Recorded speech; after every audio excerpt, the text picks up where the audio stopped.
What are you doing in my swamp?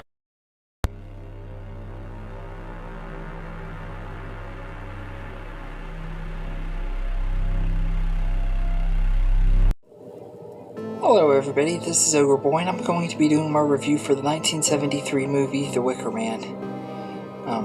So in this movie, Police Sergeant Neil Howie goes to this isolated island of Summer Isle in search of a missing girl.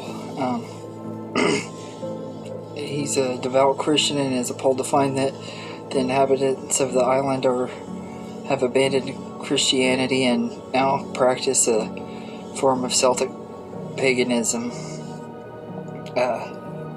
This movie is really crazy.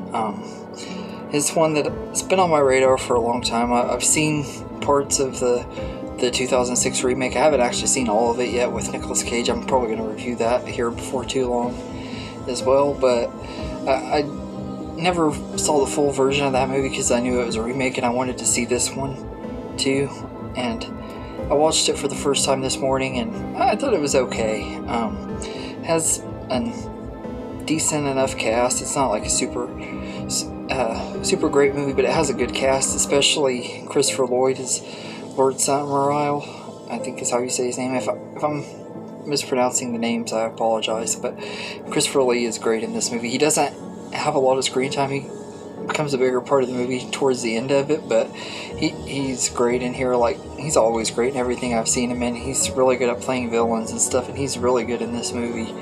And I think Edward Woodward is Sergeant Howie is really good too. I liked him and everything. I thought he wasn't super great, but I thought he was fine. But the rest of the cast in here are pretty good. But this movie is very weird. It has a lot of really weird moments where they're singing and stuff. I was like, is this supposed to be a musical or something? And like a lot of weird stuff happens, which in cult movies you expect there to be weird things and everything. But I thought it's just kind of a weird movie. It's not one that I absolutely loved. I thought it was okay, just not one that I would say I'd want to revisit very often. It is a really slow burner movie, but it does have really good tension and stuff, and the ending of this movie has been spoiled for me though. Like, anybody who watches pop culture stuff and knows anything about this movie knows how the movie ends, and that kind of sucked too. Like, all the stuff that it was building up to, I knew what was going to happen, so it wasn't as effective for me as it is some people that had never seen it before. I wish I could have got to see it when it first came out, not knowing what was going to happen, but I don't know about trailers and stuff, but I know like the posters and stuff totally ruin the ending too, which really sucks as well. But yeah, it's not one that I think is going to be one I want to revisit often though. It's just it's not one of those slow burners that I think is going to be as rewatchable, but I did enjoy it for what it is and everything. And I'm not a huge fan of cult movies. I like certain ones, like Midsommar. I absolutely love that movie. It's probably my favorite one that centers around a cult. But I like a few other ones that I've seen in recent years, like Satanic Panic, I think is the name of the other one that I really liked. But I'm not a huge fan of cult movies. I don't hate them or anything, just not really my go-to horror type movies are slashers really. But this one did have some good moments in here, and there are a lot of shocking things in here that I'm sure were more shocking at the time that this movie came out and stuff than they are nowadays. Stuff involving kids, and there's this one scene though that makes me cringe. Like, this woman makes this kid put this frog in her mouth. It's just so disgusting.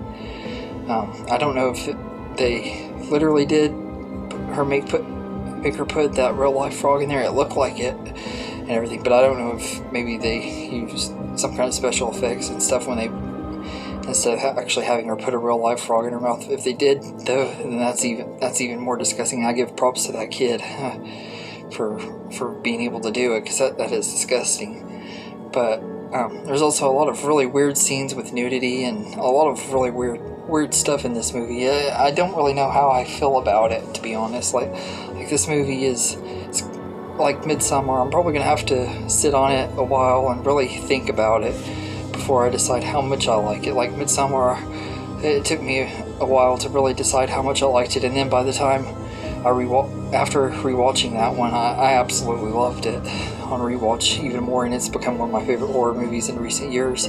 So this movie could be like that one, where after a while I come more around to it, or it could just be one of those that I like watching every once in a blue moon, because it's not going to be one I really think I'm going to want to revisit very often. But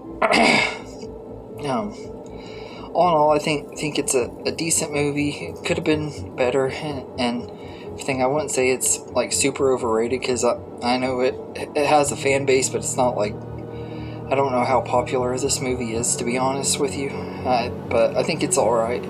As far as cult movies go, I've seen a lot worse and everything, but I've also seen a lot better as well. I think it's just alright. And so I'd say I'd give it a